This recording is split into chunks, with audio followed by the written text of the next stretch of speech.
Hi మిత్రమా, ఎలా ఉన్నారు? నేనైతే చాలా బాగున్నాను. అందరూ బాగుండాలనేసి నేను మనస్ఫూర్తిగా కోరుకుంటున్నాను మిత్రమా. మీతో ఒక్క చిన్న విన్నపము.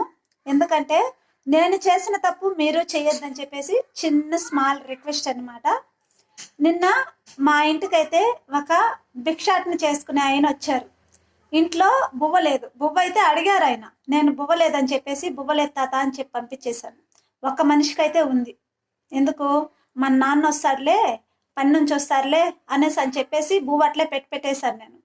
పెట్టేకలికి సరే నాన్న ఏం చేశారు, పని నుంచి అయితే రాలేదు. మామూలుగా అదే టయానికి వస్తారని చెప్పేసి పెట్టేసి ఆ తాతకి ఏమంటే లేదు తాత అని చెప్పేసి పంపించేశాను నేను.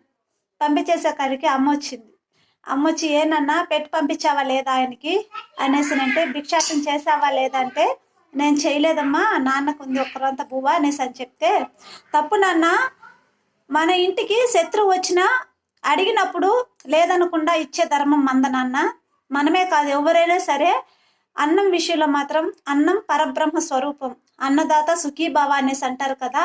అందుకని చెప్పేసి అన్నము ఎవరు వచ్చి అడిగినా సరేనన్నా మనకు లేకపోయినా పర్లేదు, పక్క వేతికి పక్క మనిషికి పెట్టే ఒక భాగ్యం అనేది నువ్వు ఎప్పుడు కోల్పోవద్దు.